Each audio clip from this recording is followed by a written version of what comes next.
They watch, they whisper, they wonder what you'll do next. And for far too long, you've let their opinions decide your worth. You've made yourself smaller to be accepted, silenced your truth to avoid conflict, and delayed your dreams to escape judgment. You've become an expert in pretending, smiling when it hurts, agreeing when you disagree, performing when your soul wants rest. But what if you stopped? What if you no longer cared who approved, applauded, or criticized? What if you trusted your voice more than their noise? This isn't about becoming arrogant. It's about becoming free. Free from overthinking, free from performing, free from shrinking.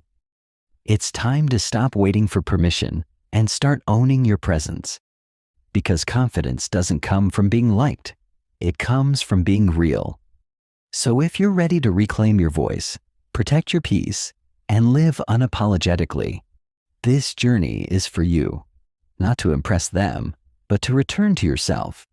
The version of you that no longer seeks validation, but radiates self-trust. Let's begin. Chapter 1.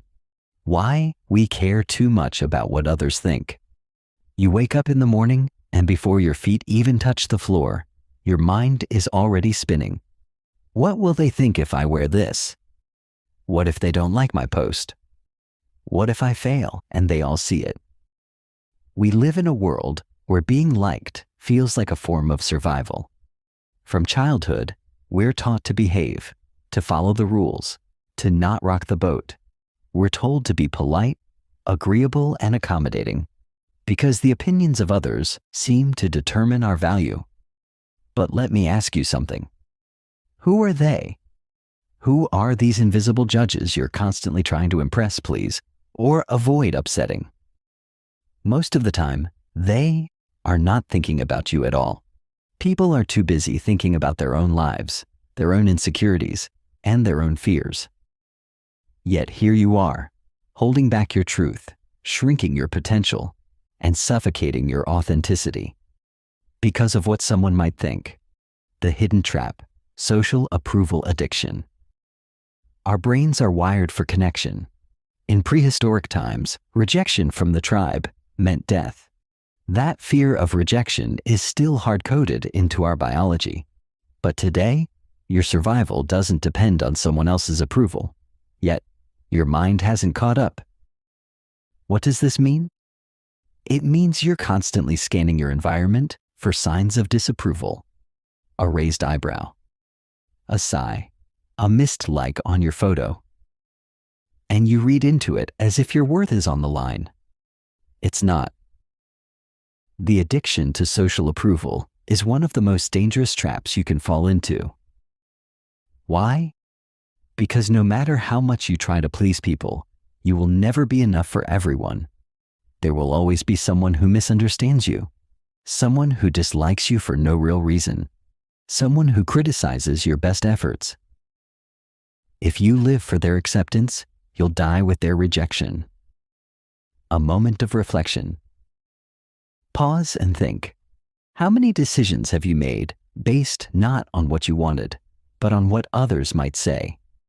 The job you didn't apply for, the outfit you didn't wear, the truth you didn't speak, the dream you didn't chase, all because you feared someone might judge you. Now ask yourself, did their opinion ever truly matter? Think of the people you were scared of disappointing 5 years ago. Are they still even in your life? Do you even remember their names?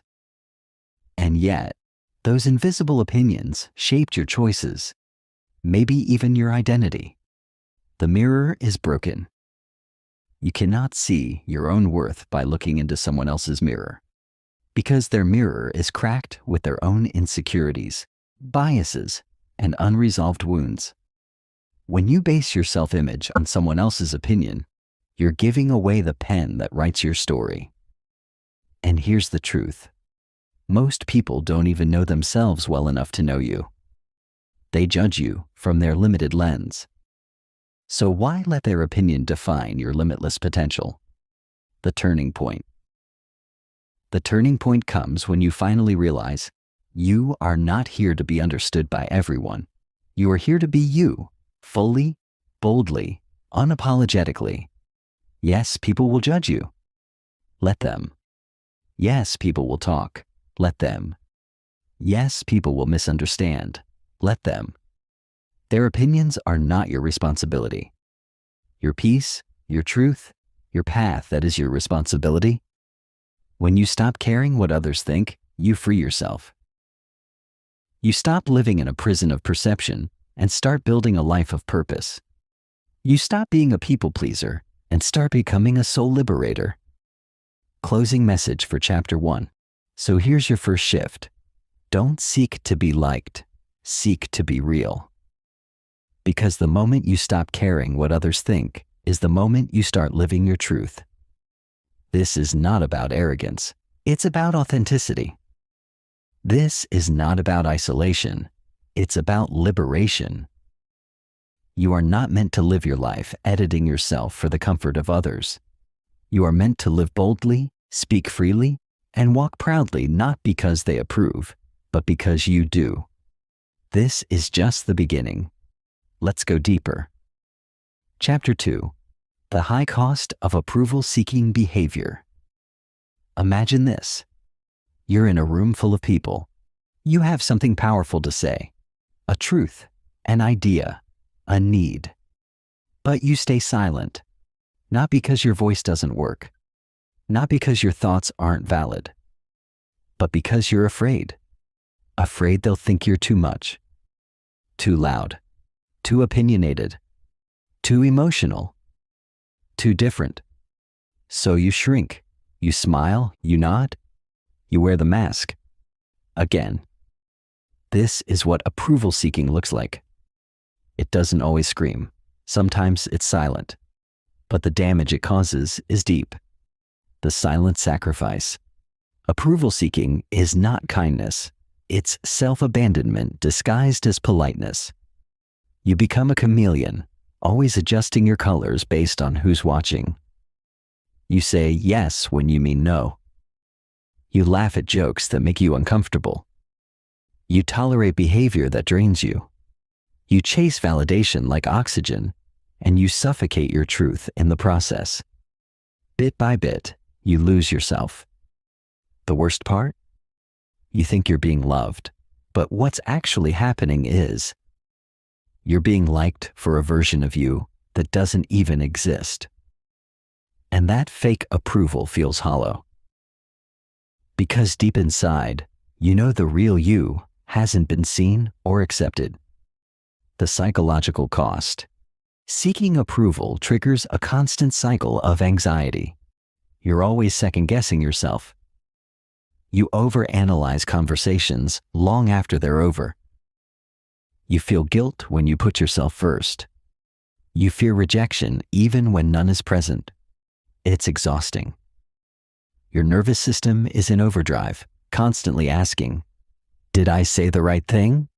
Did I make them uncomfortable? Will they still like me? This isn't confidence. This is performance. And it keeps you stuck in emotional debt, where you keep giving your energy, time, and truth for someone else's comfort. The trade-off. Approval seeking looks like safety. But in reality, it's a dangerous trade-off. Here's what you give up when you constantly chase approval. Authenticity. You stop showing up as your true self. Confidence. You become dependent on external praise. Clarity. Your decisions are based on others' opinions, not your values. Freedom. You live in a mental cage, always checking what's acceptable. Joy. You stop doing what lights you up if it risks someone's disapproval. Growth. You avoid mistakes, risk, and challenge because you fear judgment. The more you seek approval, the more you disconnect from your power. It's a heavy cost for such a fragile reward. Real-life example. Take Maya, for instance. She was offered a leadership position at work. It was everything she had worked for. But when she told her friends, they rolled their eyes and joked, Now you'll be too busy for us. So she declined the offer. Not because she didn't want it, but because she feared losing their approval. Now she's stuck in the same role, silently resenting the very people she tried to please. Can you relate? How many opportunities have you declined? How many dreams have you delayed? How many boundaries have you broken just to keep the peace? Here's the truth. If pleasing others costs you your peace, the price is too high. The wake-up call. What if you stopped? What if you gave yourself permission to stop performing, stop apologizing, and start living as you fully and freely? You'd upset some people. That's a guarantee. But you'd also attract people who love you for exactly who you are. And isn't that the connection you truly want? You don't need everyone's approval to live a meaningful life. You just need your own. Because when your self-worth is built on other people's validation, it's like building a house on sand. One gust of criticism and collapses. But when you anchor yourself in truth, when you say what you mean, live what you love, and stand where you belong, you become unshakable. Closing message for Chapter 2. Approval is not love. Validation is not self-worth. Being liked is not the same as being respected. The cost of approval seeking is your soul. And nothing, no applause, no acceptance, no smile is worth that trade. This chapter is your invitation to stop seeking applause from others and start giving yourself the standing ovation you deserve. Because when you let go of the need to be liked by everyone, you make room to be loved by the right ones. Starting with you. Chapter 3. Your identity is not a reflection of their opinions. Close your eyes for a moment and imagine a mirror. But instead of reflecting your own face, it reflects how others see you, distorted, blurred, sometimes even shattered. Now ask yourself, how much of your identity has been shaped by that mirror? Too many of us spend our entire lives wearing labels handed to us by other people. You're too quiet. You're not smart enough. You'll never succeed at that. You're too emotional. These voices echo louder than our own. And slowly, silently, they become our internal dialogue. We start to believe the opinions of others are facts. But they're not. They're just projections. Opinion truth. Just because someone says something about you doesn't make it true. Opinions are not absolute truths. They are colored by experience, emotion, fear, insecurity, and perspective. When someone criticizes your dreams, it may be because they gave up on theirs. When someone says you're not good enough, it might reflect their own self-doubt. When someone tries to limit you, it's often because they feel limited. But here's the trap. You internalize those opinions. You start to wear them like armor, trying to protect yourself from more pain. And without realizing it, you start shrinking into the version of yourself that they believe you are. But that version isn't real. It's a costume stitched from judgment, fear, and false identity. The cycle of self-abandonment. When you rely on other people to define who you are, you disconnect from your true self. You wait for their compliments to feel confident. You need their approval to feel worthy. You take their silence as disapproval. You interpret their criticism as truth. This is not self-awareness.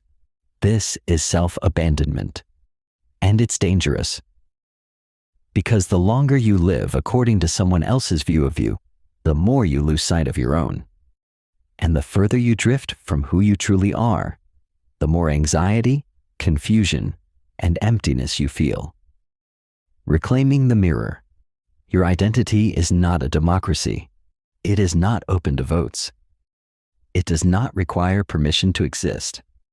You were born whole, worthy, powerful, and enough before anyone told you otherwise. The challenge is not to become someone new. The challenge is to remove everything you were never meant to carry. Their judgments, their labels, their fears, their definitions of success, their outdated narratives, because you are not who they say you are. You are who you decide to become. Real life moment. Take Daniel, a man who grew up hearing he was too sensitive, a phrase repeated by family, teachers, and even friends. He buried his emotions, learned to act indifferent, and adopted a tough exterior to survive. But deep down, he was a deeply compassionate, intuitive soul. It wasn't until his 30s, after years of anxiety, disconnection, that he realized he wasn't broken. He was mislabeled. That sensitivity they mocked was actually his superpower, the reason he could connect, empathize, and heal others. You are not here to fulfill their shallow expectations.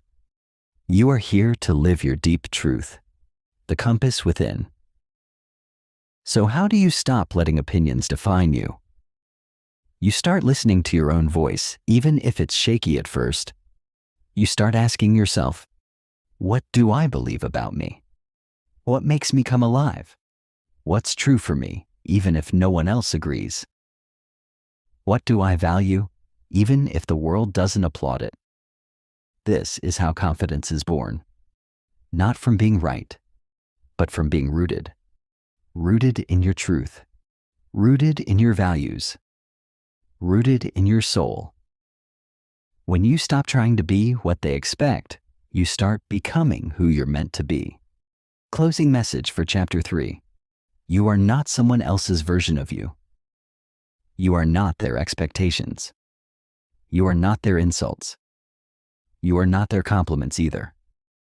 You are a masterpiece in motion, constantly unfolding, deepening, and evolving. From this moment forward, every time someone tries to define you, remind yourself, that's your opinion, not my identity. Let them think what they want. Let them say what they will. You don't need to reflect their projection. You need to protect your truth. And that is where real confidence begins, when you stop borrowing your identity from others and start building it from within.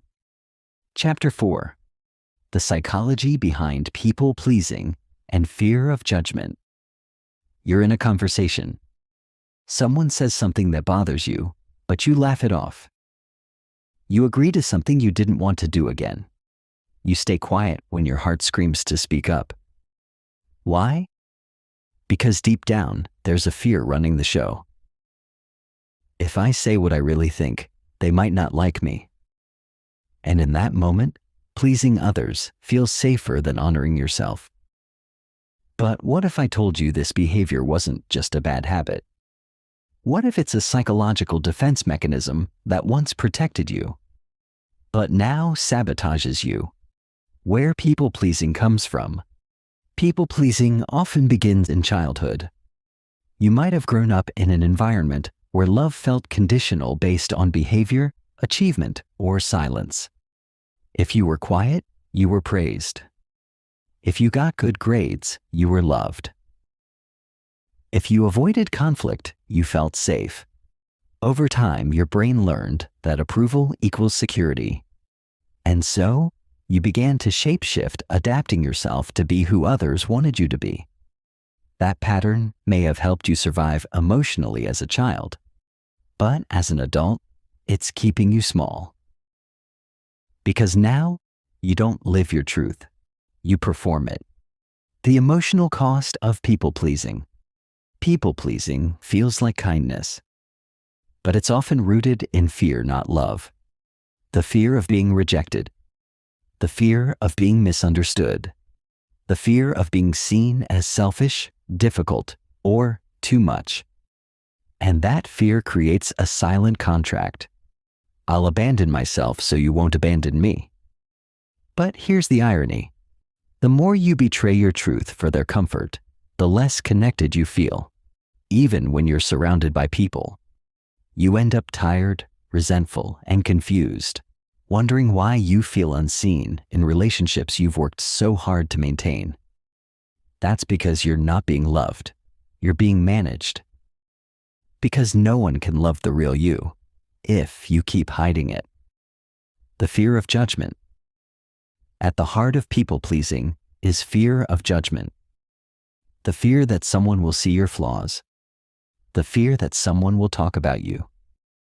The fear that someone will walk away. But here's the truth. Judgment is unavoidable. No matter what you do, someone will misunderstand you. You can be kind and still be called weak. You can be honest and still be called rude. You can succeed and still be resented. You're not avoiding judgment. You're just exhausting yourself trying to control it. Freedom doesn't come from avoiding judgment. Freedom comes from not fearing it. The brain's wiring. The brain is wired for safety, not authenticity. From a neurological perspective, your mind prioritizes avoiding pain. And for most people, rejection or judgment feels like pain, even physical pain. So your brain creates shortcuts. Say what they want to hear. Smile even when it hurts. Agree even when you don't. Stay small so you don't attract criticism. These are survival responses, not conscious choices. But once you become aware of this wiring, you can rewrite it. Because now you're not a child needing safety. You're an adult who can choose truth over fear. A real-life story. Meet Alina. She was always the nice one, the dependable friend, the agreeable coworker, the smiling daughter. But behind that smile was a lifetime of swallowed emotions. She said yes to things that drained her. She avoided conflict even when it cost her peace. She lost herself trying to be liked. It wasn't until a panic attack in a grocery store that she realized she wasn't anxious because life was overwhelming. She was anxious because she was constantly performing for approval. Her healing began when she finally said no, even though her voice trembled. And that first no became her doorway to real confidence. The shift. So how do you break free from people-pleasing? Start by asking yourself, what am I afraid will happen if I say what I truly feel? Who taught me I had to be agreeable to be accepted? What is the cost of continuing to live this way? And then start practicing truth in small ways. Say no to things that don't serve you. Speak up when your boundary is crossed. Let someone be upset with you and realize you'll survive. Each time you choose your truth over their comfort, you reclaim a piece of your power. Closing message for Chapter 4. People-pleasing is not compassion, it's fear wearing a mask. You don't need to bend over backwards to be worthy. You don't need to make everyone happy to be loved. You don't need to shrink to be safe. You are allowed to take up space. You are allowed to say no. You are allowed to be disliked and still be enough. Let go of the need to be approved by everyone. And step into the freedom of being fully, beautifully you. Chapter 5. Rewriting the script. Choose self-worth over validation. There comes a moment in life when you look in the mirror and realize you've been living a script that was never yours. A script written by parents, teachers, peers, and society, telling you who to be, how to act, what success looks like, and what you need to do to be enough. It's subtle but powerful. And it sounds like, if I succeed, I'll be worthy. If they like me, I matter. If I look perfect, they'll respect me. But the more you chase external validation, the further you drift from your true self-worth. It's time to stop reading their script and start writing your own. The role you've been playing. From a young age, we're trained to seek gold stars. Praise in school, likes on social media, approval in relationships, Validation at work. We learn that achievement worth. We begin to tie our identity to outcomes, recognition, and applause. And so, you keep performing, smiling, striving, pleasing, pretending. But deep inside, something feels off. Because validation can feel good, but it never lasts. It's like a sugar rush for your soul, sweet at first, but it always crashes. You're left wanting more, needing more, craving more. But what if you no longer needed it? What if your worth was no longer up for negotiation? Self-worth versus validation. Let's get clear. Validation is temporary. It's external. It depends on others. Self-worth is lasting. It's internal. It depends on you. Validation says, I feel good because they approve. Self-worth says, I feel good because I'm aligned with my values, my truth, and my growth. Validation is fragile. It can vanish with one negative comment, one rejection, one disapproving look. But self-worth is bulletproof. It doesn't crumble when criticized. It doesn't disappear when unrecognized. Because it's not built on applause. It's built on authenticity. The problem with chasing validation: when you chase validation, you'll overwork yourself to exhaustion, say yes when your soul screams no, stay in toxic relationships just to feel needed. Avoid risks because failure might invite judgment. Tie your entire self-image to performance or perfection. In short, you'll live for approval, but die inside slowly. But when you choose self-worth, something shifts. You stop asking, do they like me? And start asking, do I like who I'm becoming? You stop seeking permission to be yourself and start giving yourself full access to your own power. Real-life breakthrough. Take Ravi, a talented artist who spent years painting what others wanted to see. Portraits, pretty landscapes, things that were safe. He gained followers, he gained praise. But he felt empty. Then one day, he created a raw emotional piece, not for likes, not for applause, but for himself. And though it made some people uncomfortable, it sparked something real. He finally saw the difference. Validation had made him visible, but self-worth made him alive. Rebuilding your self-worth. You were born worthy. Before the grades, the comments, the failures, the filters, your worth was whole. To rebuild it, you don't need to become someone new. You need to return to who you were before the world taught you to doubt it. Start here. Tell yourself the truth, even when it's uncomfortable. Pretending creates more distance from your real self. Celebrate progress, not perfection. Self-worth grows when you honor effort, not just outcomes. Detach from applause. Learn to be proud of yourself even when no one notices.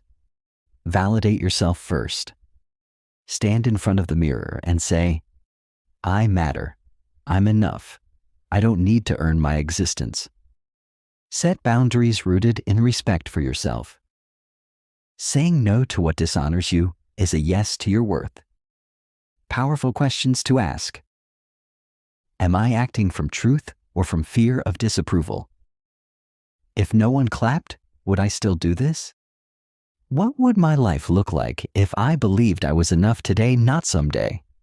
The answers will shock you, but they will also free you. Closing message for Chapter 5. You were not born to be a puppet for praise. You were not created to be defined by strangers' opinions. You are not a mirror for their projections.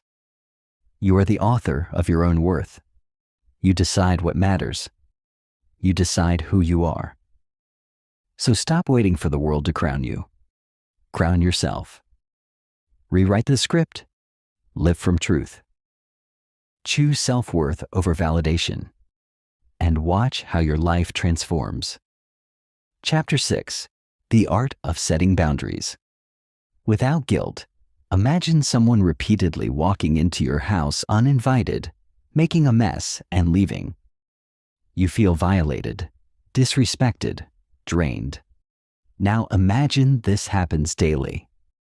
But instead of locking the door, you keep it open. Why?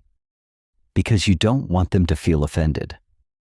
That's exactly what happens when you live without boundaries. You allow emotional trespassers to walk in and out of your peace while you sit in silence, cleaning up the mess. What are boundaries, really? Boundaries are not walls. They are doors with locks that you control. They're not meant to push people away. They're meant to protect your energy, your values, your time, and your soul. Boundaries say, "This is how I deserve to be treated. This is what I need to feel safe. This is where I end and you begin." But here's the truth many don't want to admit. The people who resist your boundaries the most are the ones who benefited from you having none. Why we feel guilty setting boundaries. If the thought of saying no makes your chest tighten, you're not alone. You may feel guilty because you were raised to be a peacekeeper. You were taught that love means sacrifice. You believe that saying no makes you selfish. You fear people will leave if you speak up. But guilt is not always a sign you're doing something wrong. Sometimes it's a sign you're doing something different. Guilt is a withdrawal symptom from the drug of people-pleasing. But it passes. And what replaces it is self-respect. Boundaries are not cruel. They are kind. Boundaries are not punishments. They are instructions for how to love and respect you. Imagine trying to dance without rhythm. It would be chaos. Boundaries create the rhythm in relationships. They allow two people to move together without stepping all over each other. When you don't set boundaries, resentment builds. You begin to blame others for things you never clearly communicated. Setting boundaries prevents that. It creates clarity, and clarity is kindness. Why boundaries equal self-worth. When you set a boundary, you are saying to the world, "I know my value." You're no longer asking others to define how much of you they get. You decide. You are no longer available for emotional manipulation, guilt-tripping, passive-aggressive behavior, one-sided relationships, energy vampires. You are only available for mutual respect, truth, and aligned connection. Boundaries don't push people away. They filter out the ones who never truly honored you. A real-life shift. Let's talk about Tara. She used to feel like a doormat, always saying yes, always available, always exhausted. Friends would dump their problems on her. Coworkers would give her their tasks. Family would guilt-trip her into doing things she hated. Then one day, she reached her breaking point. Not because she was angry at them, but because she was finally honest with herself. She started saying no without an explanation. She stopped answering texts immediately. She communicated her limits clearly and calmly. Some people drifted away, but the right ones stayed. And her peace? It finally returned. How to set boundaries without the guilt. Get clear on what you need. You can't enforce what you haven't defined.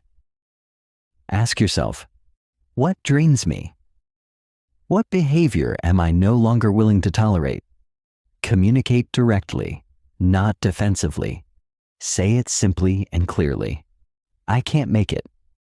I'm not available for that. That doesn't work for me. You don't owe long explanations. Expect resistance and hold the line. Some will push back. That's normal. Stay grounded. You're not doing it to punish. You're doing it to protect. Don't apologize for protecting yourself. You're not being mean. You're being real. And the people meant for you will understand that. Questions to reflect on.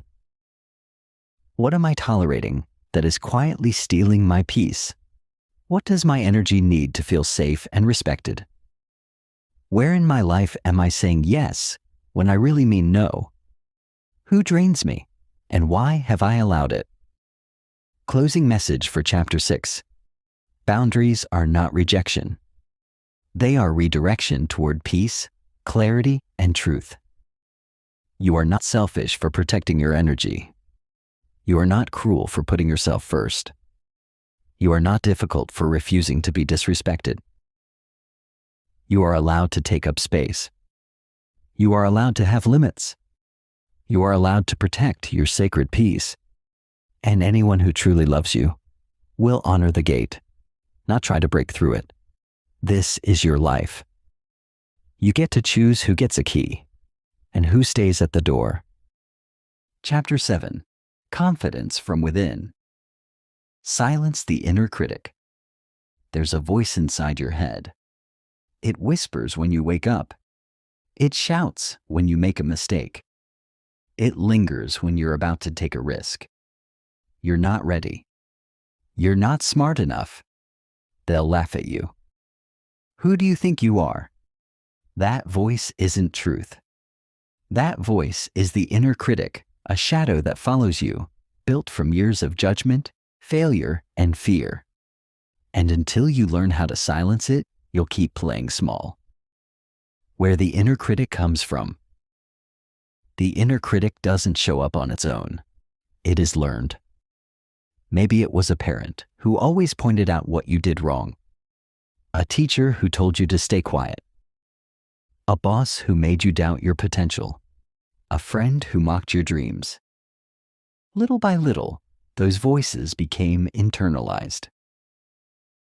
And now, even when those people are gone, their words live in your mind, disguised as your own thoughts. But here's what they never taught you. That voice is not your truth, it's your training. The inner critic's favorite tricks. Perfectionism. If it's not perfect, don't even try. So you delay.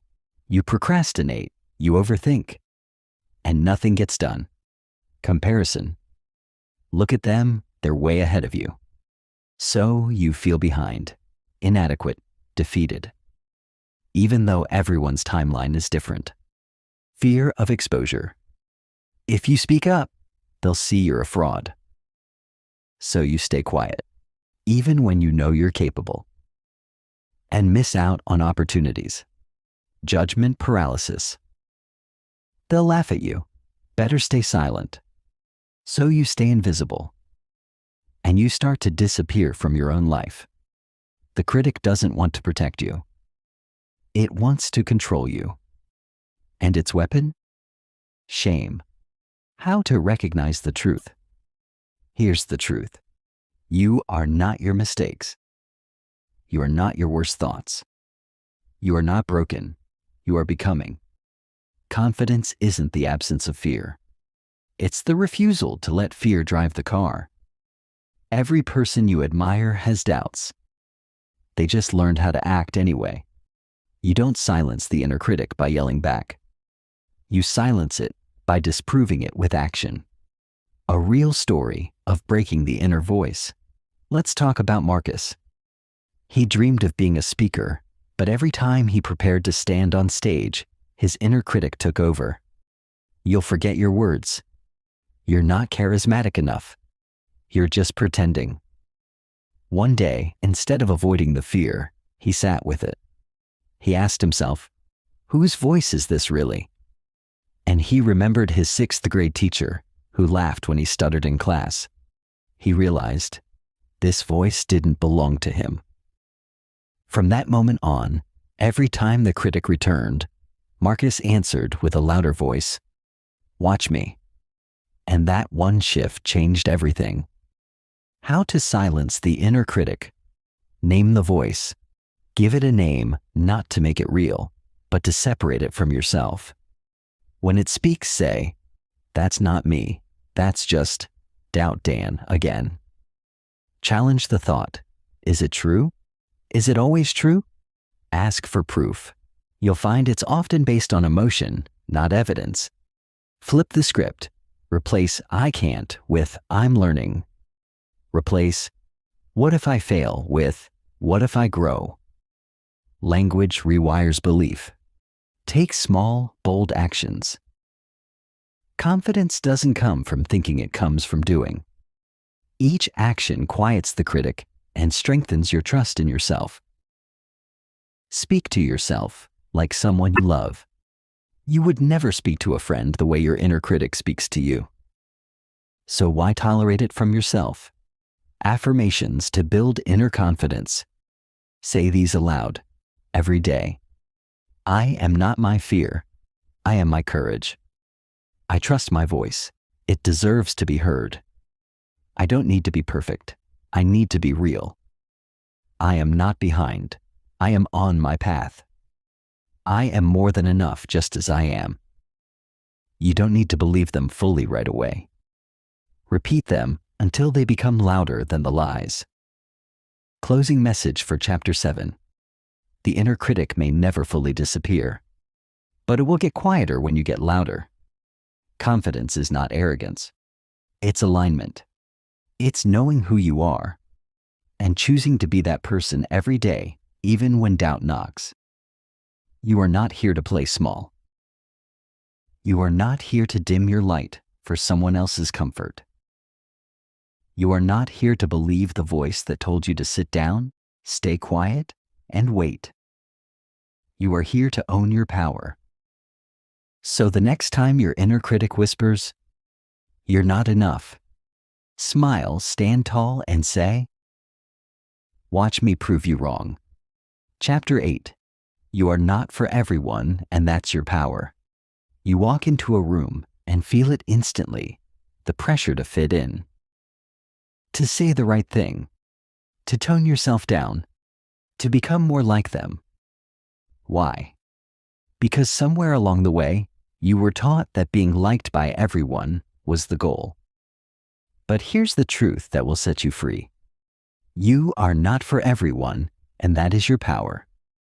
The illusion of universality. You can be kind and still be disliked.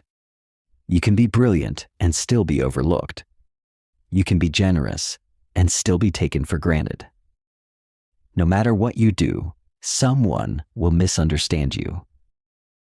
Someone will misjudge you.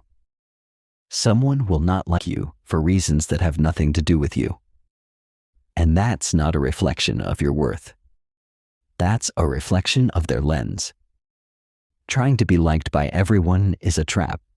It forces you to become a watered-down version of yourself until you no longer recognize who you are.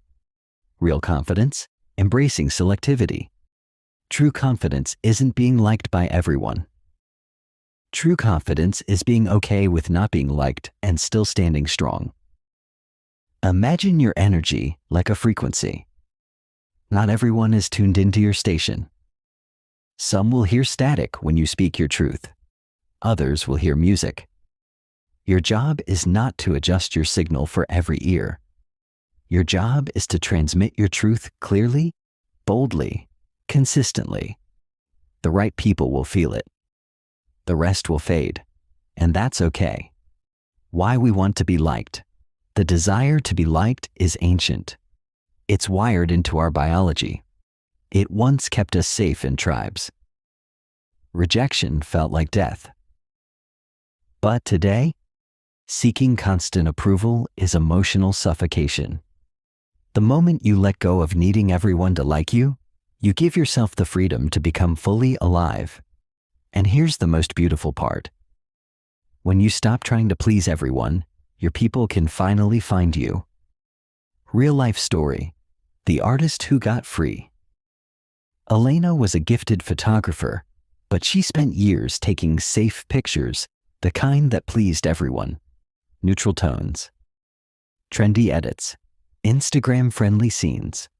But inside, she longed to capture the raw, the bold, the uncomfortable, the truth.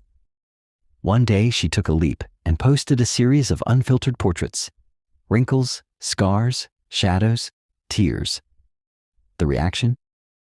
Some followers unfollowed, some criticized her, but others, they were moved, inspired, seen. And for the first time, she didn't feel liked by everyone. She felt loved by the right ones. That was the day she stopped chasing crowds and started building a community. How to accept that you're not for everyone. Redefine rejection. Rejection isn't always personal. Sometimes it's redirection, guiding you to where you truly belong. Celebrate differences. Imagine if every song sounded the same. You're not here to be an echo. You're here to be an original. Let silence speak. Not everyone deserves a response. Let your absence be your answer, where your truth isn't honored. Be selective with your energy. You don't owe your time, attention, or soul to everyone. Energy is currency. Invest it wisely. Affirm this truth often. I am not for everyone, and I don't need to be. The right people will celebrate what others criticize. Journal prompts. Where in my life am I pretending to be someone I'm not, just to be accepted? Who drains me by only accepting the filtered version of me? What parts of me have I silenced just to belong? What would I do if I didn't care who liked it? Sit with these. Let the answers rise. Then act. Closing message for Chapter 8. You were not made to blend in. You were not born to be digestible. You were not created to fit someone else's idea of enough. You are here to be real, not liked. To be true, not tame. To be whole, not perfect.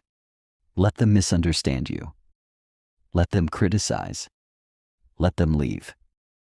Because every time someone exits your life because of your truth, you make room for someone who enters because of it. So stop shrinking. Stop performing.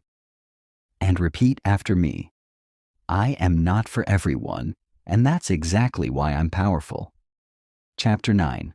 When they talk, let them how to emotionally detach. They're going to talk about your choices, your lifestyle, your dreams, your mistakes, your success. Some will whisper behind your back. Others will judge openly. Many won't even know you, but still have something to say. And that's okay. Because here's the truth. What they say is none of your business. And the moment you emotionally detach from their noise, you reclaim your power. Why people talk? People talk because they're confused by your confidence. They're triggered by your growth. They're intimidated by your authenticity. Or they simply need a distraction from their own dissatisfaction. Let them. People will create stories in their minds to make sense of your courage, especially if they've never had the strength to do what you're doing. Your job is not to correct them, not to convince them, not to control the narrative. Your job is to keep becoming. Why we care so much. Our brains are wired for social survival. In ancient times, being excluded from the tribe could mean danger. So acceptance felt like life and rejection felt like death. That wiring still lingers. That's why criticism stings. Why gossip hurts. Why judgment makes you shrink. But here's what evolution missed. You're no longer in a tribe. You're in a truth. You don't need their approval to breathe. You don't need their permission to evolve. You don't need their applause to feel whole. Emotional detachment is freedom. Emotional detachment is not indifference. It's not coldness. It's clarity. It's the ability to hear their words and not absorb them. To witness their opinion and not assign it meaning. To walk through judgment and remain centered. Think of it like rain on a windshield. It's there, but it doesn't stop the car. You just turn on the wipers and keep driving. Real life shift, the musician who let go. Adrian was a gifted musician who almost quit after reading negative comments online.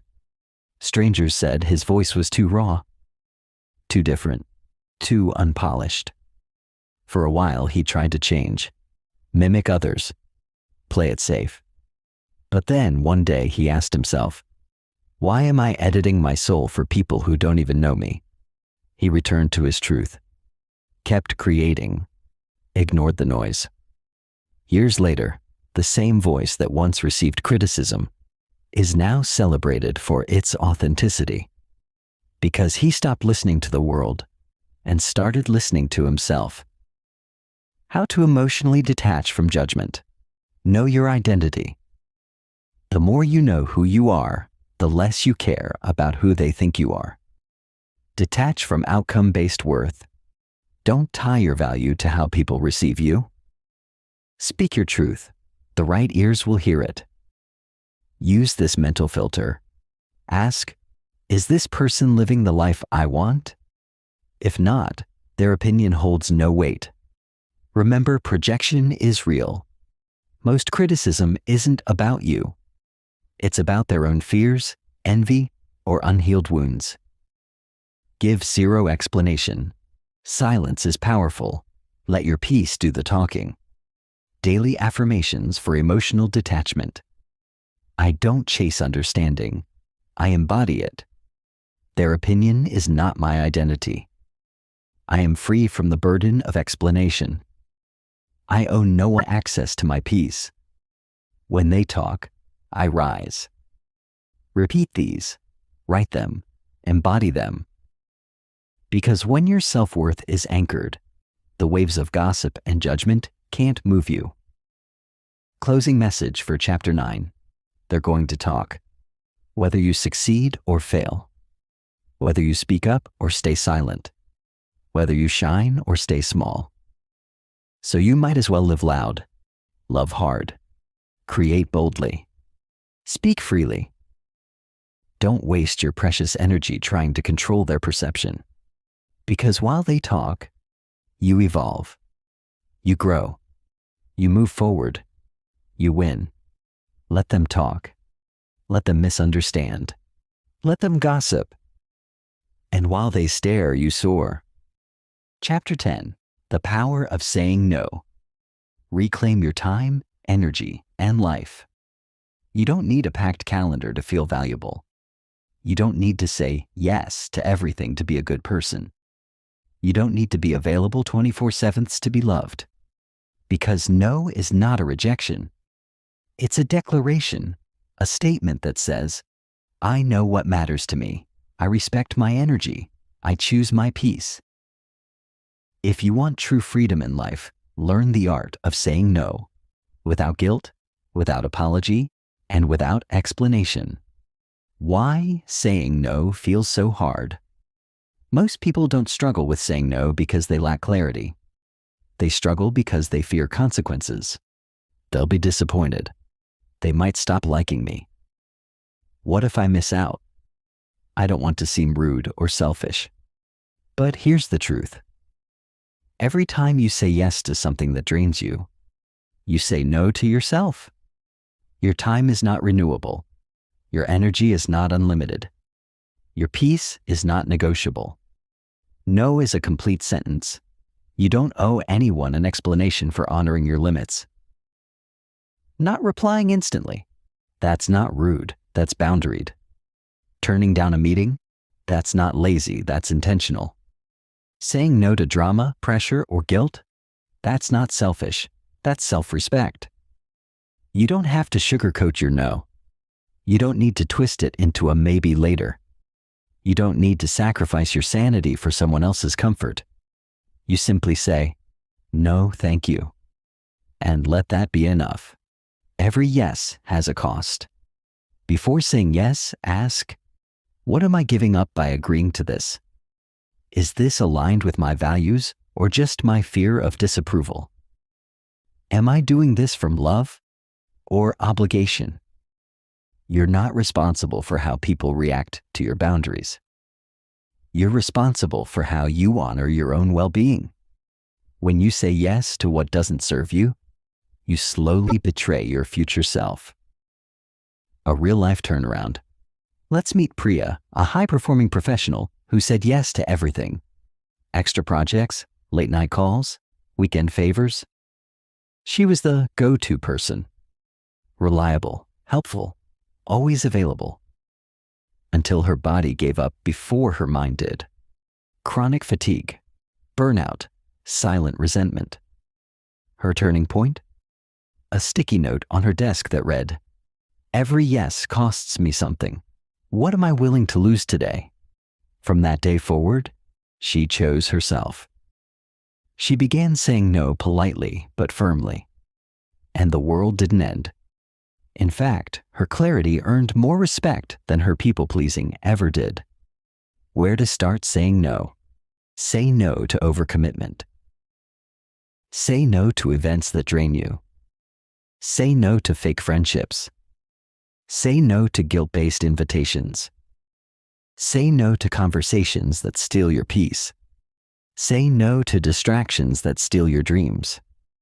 Each time you say no to what doesn't serve you, you say yes to what does. Yes to your priorities. Yes to your rest. Yes to your creativity. Yes to your evolution. How to say no with strength and grace. Be direct but kind. Thanks for thinking of me, but I can't commit to that. Don't over-explain. You don't need a 5-paragraph essay. No is enough. Practice in small moments. Start with little things. Build your boundary muscle. Use delay when needed. Let me think about it and get back to you. Buy yourself time to reflect instead of reacting. Celebrate every no. Every time you say no to something unaligned, you step closer to your true life. Journal prompts. Where in my life am I saying yes out of guilt or fear? What would become possible if I said no more often? What am I afraid will happen if I honor my no? Who am I without the need to please? Write, reflect, then act. Closing message for Chapter 10. Saying no isn't about closing doors. It's about choosing which doors lead to your truth. You were not born to be available for everything. You were not created to carry everyone's burdens. You were not designed to deplete yourself for acceptance. You are here to protect your energy, honor your time, and prioritize your peace. So say it. Say it proudly. Say it with love. No. To what drains you? To what distracts you? To what dishonors you? Because every no is a sacred yes to yourself. Chapter 11. Redefining confidence. It's not loud, it's aligned. You've been sold a lie. That confidence is about being the loudest in the room. That it's big gestures, bold words, and center stage presence. That it's charm, charisma, and constant visibility. But here's the truth. Real confidence is not loud, it's aligned. It's the quiet knowing of who you are. It's the peace of walking into a room without needing to prove anything. It's the power of standing your ground, even in silence. The myth of loud confidence. We often confuse performance with confidence. Think about it. The person talking the most in a meeting isn't always the one with the best ideas. The one with the flashiest lifestyle isn't always the most secure. The loudest voice in the argument is rarely the wisest. Loudness can be a mask, a way to cover insecurity, gain control, or avoid being truly seen. True confidence doesn't need to convince. It just is. What real confidence looks like? It's saying, "I don't know," without shame. It's turning down an opportunity that doesn't align with your values. It's letting someone walk away without chasing them. It's taking action, even if your voice shakes. It's trusting yourself when no one claps. Confidence is not an image, it's an inner state. It's not about having all the answers. It's about having the courage to ask your own questions. Real life reflection. The quiet one who won. Daniel was always the quiet guy in the room. Not flashy, not loud, not constantly self-promoting. People overlooked him, until one day at a high-stakes presentation, the lead speaker fumbled, and Daniel stepped up, calmly, clearly, powerfully. He didn't raise his voice. He didn't try to impress. He just spoke from alignment, from preparation, purpose, and self-trust. By the end, the room was silent, not because he shouted, but because his certainty spoke louder than volume ever could. That's real confidence. Not loud, aligned. From approval, seeking to alignment. You don't need to be liked by everyone. You don't need to entertain. You don't need to dominate every space you enter. Instead, ask yourself, is what I'm doing aligned with who I am? Am I showing up for truth or for applause? Would I still do this even if no one noticed? Confidence built on performance needs constant validation. But confidence built on alignment? It's unshakable. How to build aligned confidence. Know your core values. When you're clear on what matters, decisions become easier and bolder. Honor your pace. You don't have to rush. Confidence is quiet consistency, not noisy urgency. Detach from image. You're not here to look confident. You're here to be real. That's more powerful. Trust your inner compass. The world will pull you in 100 directions. Confidence is choosing your own every single time. Own your quiet power. Speak when it matters. Move with intention. Let your results speak for you. Confidence mantras. I don't need to be loud to be powerful. I trust myself, even when others doubt me. I am enough even in silence. I show up for truth, not attention.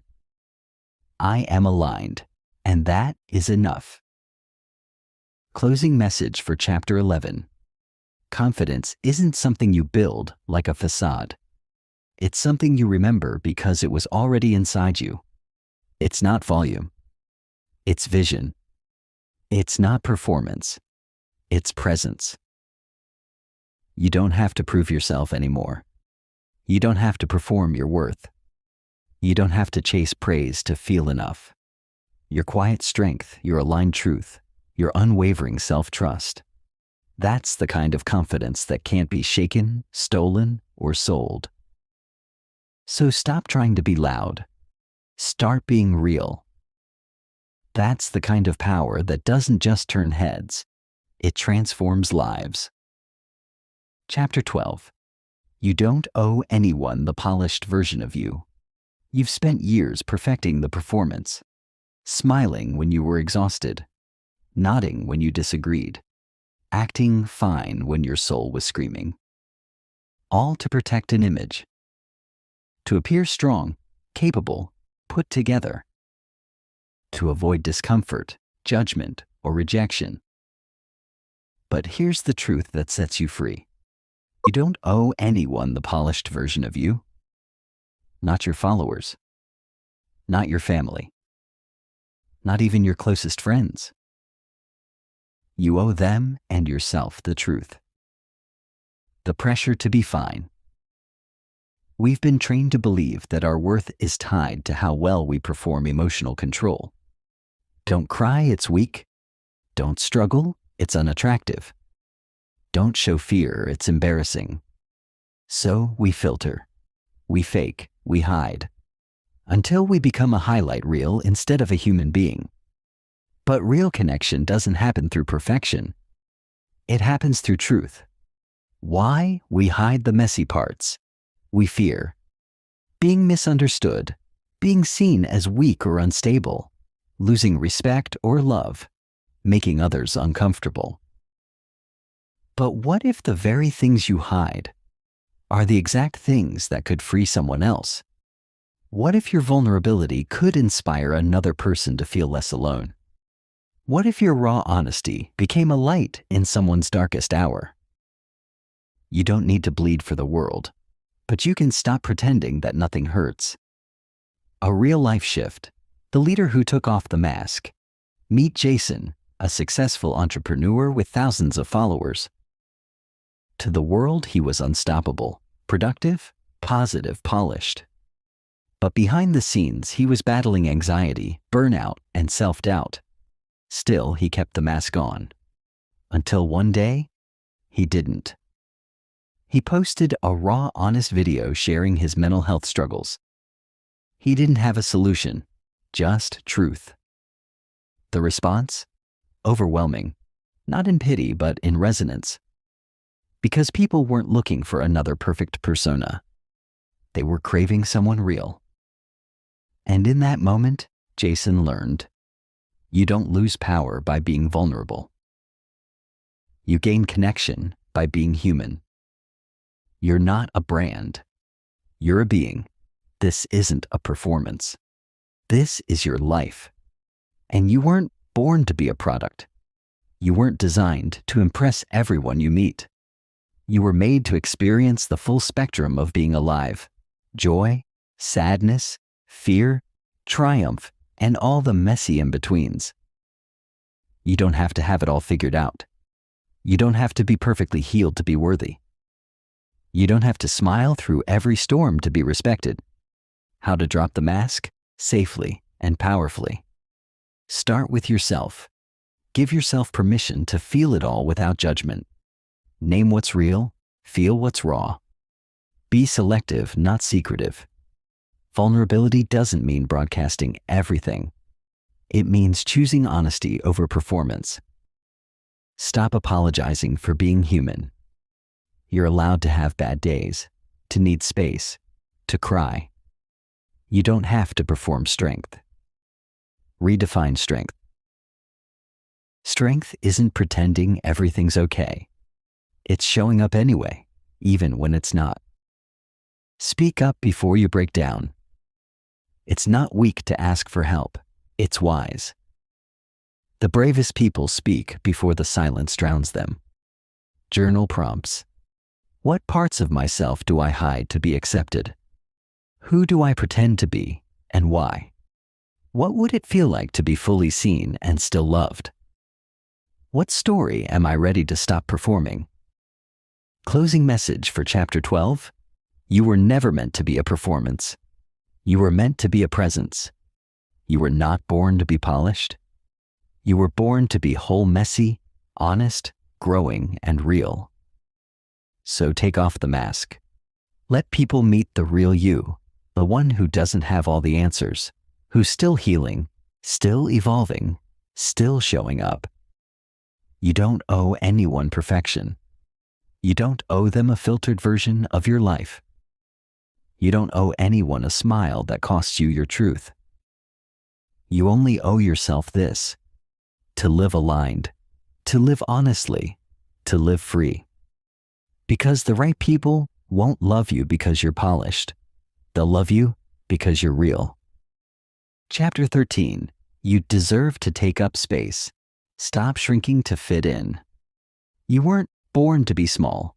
You weren't meant to apologize for your presence. You weren't designed to dim your light so others feel comfortable.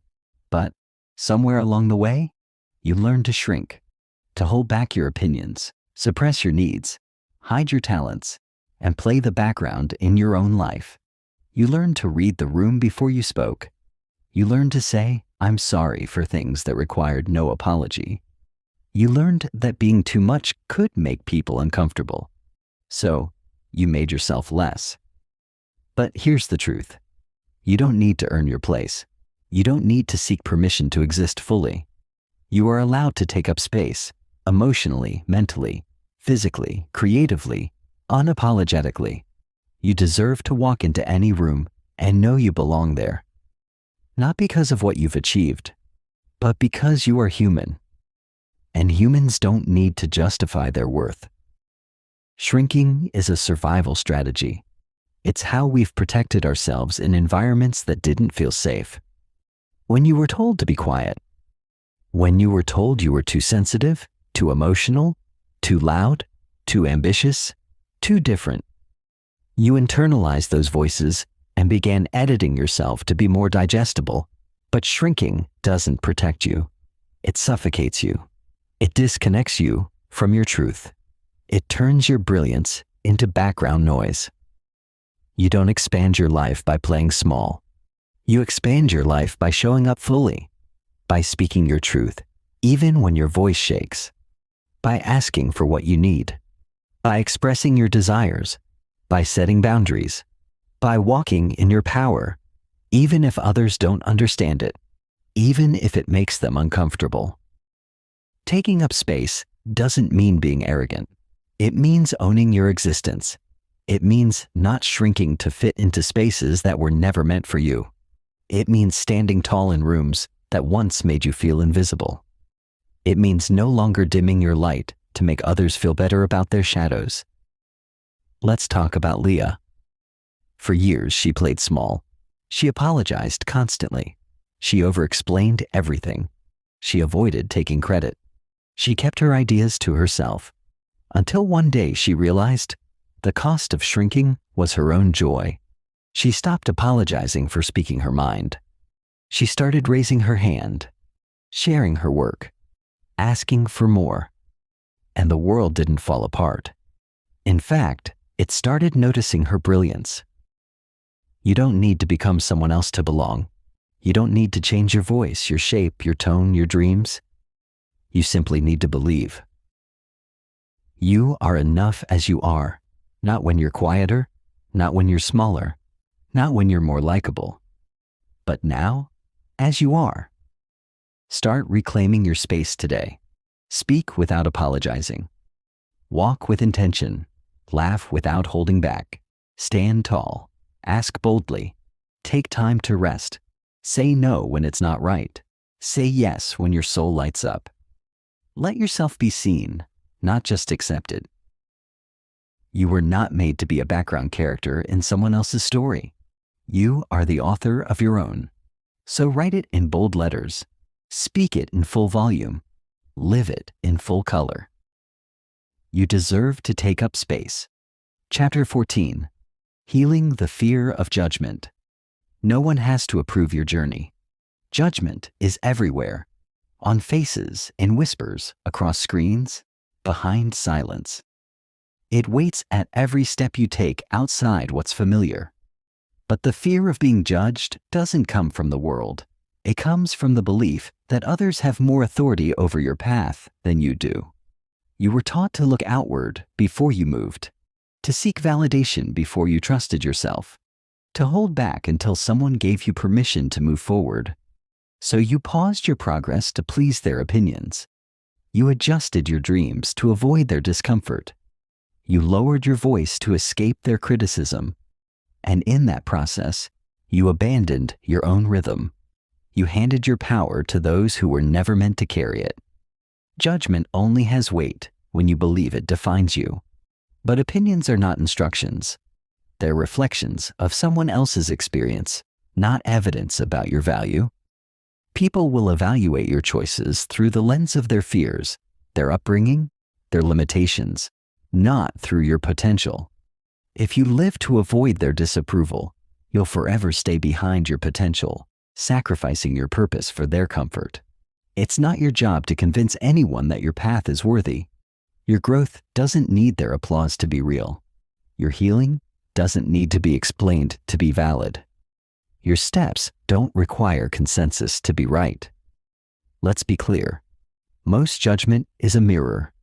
When someone reacts harshly to your progress, it often means your courage is shining light on the parts of themselves they've kept buried. When you evolve, you force others to question why they haven't. That discomfort isn't yours to carry. You don't need to make yourself smaller to soothe someone else's insecurity. You don't need to slow down just because others are standing still. You're not here to be digestible. You're here to be whole. Take Kiran, for example. After years of doing what was expected, he finally quit the job that made him miserable and moved across the country to pursue his art. Friends called him irresponsible. Relatives warned him he'd regret it. Online followers questioned his decision, but he didn't explain. He didn't defend. He just kept creating. A year later, he wasn't just surviving. He was thriving, doing what lit him up from within. Not because the world believed in him, but because he stopped waiting for it to. You cannot control who judges you, but you can control what you let in. Not every opinion deserves access to your energy. Not every comment is worth your attention. You have the right to build a life that makes sense to your soul, even if no one claps for it. Detach from the need to be understood. You don't owe anyone a version of your life that makes them comfortable. You owe yourself alignment. That's it. So the next time you feel the sting of being judged, remember this: your path is sacred. Your pace is personal. Your journey is yours. And if someone doesn't approve of it, that's fine. They weren't invited to walk it anyway. Chapter 15. Unfollow the noise, protecting your mental space in a world that won't stop talking. Every moment, something is pulling at your attention. Notifications flashing, headlines shouting, opinions swirling, trends rising, judgments flying. The world demands your focus with relentless urgency, offering a constant stream of information that rarely feeds your soul, but always fragments your peace. You wake up to other people's thoughts, scroll through their judgments, compare their highlight reels to your behind-the-scenes struggles, and wonder why your mind feels so heavy. But it's not your mind that's broken. It's the noise that's crowding your clarity. Noise is not just volume. It's distraction dressed as relevance. It's the subtle drain of endless updates, unsolicited advice, performative posts, and mindless opinions. It invades your thoughts, hijacks your creativity, and replaces your intuition with manufactured urgency.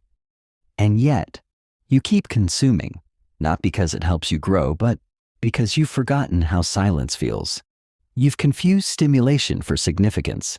But stillness isn't empty. It's where your truest answers live. Until you protect your inner environment, the outer world will decide who you become. Let's talk about control.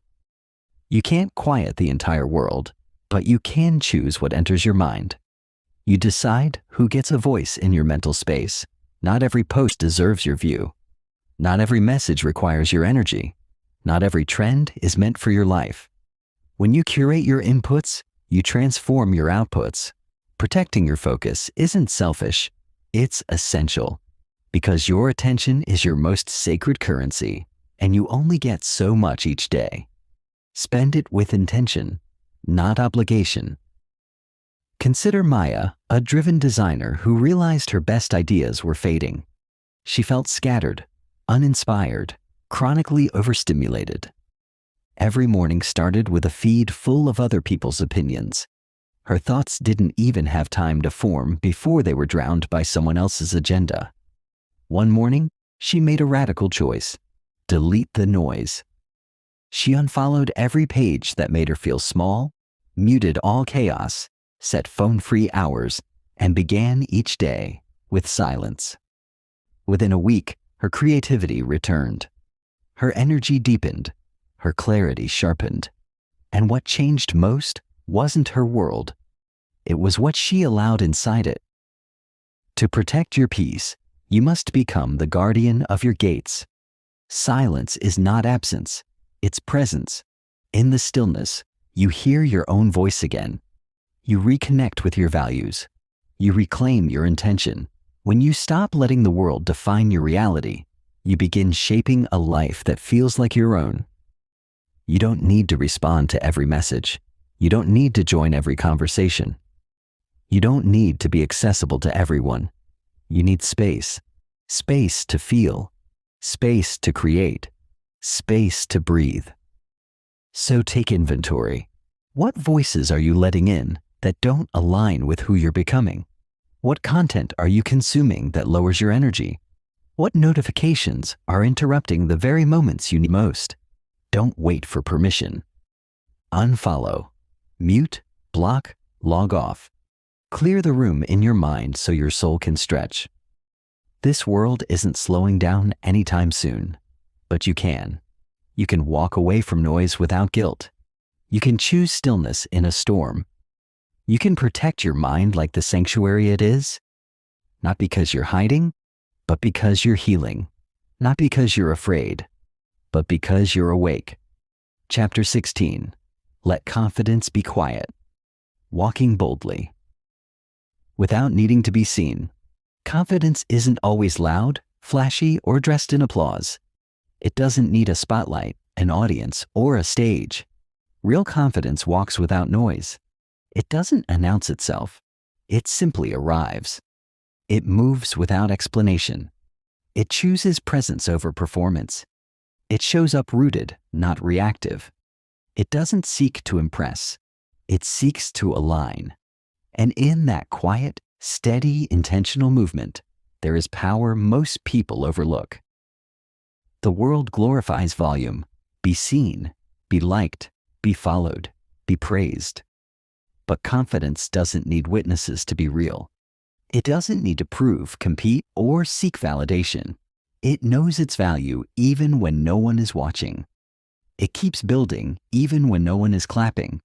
It rests in the truth that self-worth isn't a transaction.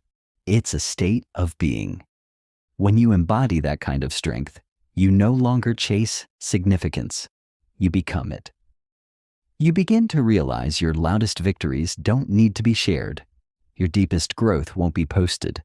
Your boldest moves won't come with hashtags or highlights. They'll happen quietly, in the decisions you make when no one's looking, in the habits you build without recognition, in the moments you say yes to yourself and no to distraction. It's in the discipline, the focus, the restraint, the stillness. Take Nina. She stopped performing for approval. No more updates to prove she was progressing. No more commentary on her healing. She simply worked, read, walked, created, reflected. Her friends thought she had vanished, but in silence she was rebuilding, not for validation, for alignment. Months later she returned, not louder, not flashier, but stronger. Not because she spoke more, but because she finally knew she didn't have to.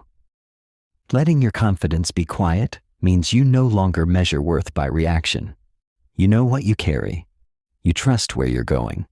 You don't need to justify your choices to anyone outside your own integrity. You let results speak when necessary and stay silent when not. You don't waste energy convincing those committed to misunderstanding you. You can serve your power for what actually matters, your peace, your growth, your truth. This doesn't mean hiding. It means choosing intentional visibility. Not everything you do needs to be shared. Not every step forward requires commentary. Some things are sacred. Some breakthroughs are too personal for platforms. And when you give yourself permission to evolve without external confirmation, you find freedom deeper than any applause could offer. So walk boldly, but don't walk to be seen. Walk to become.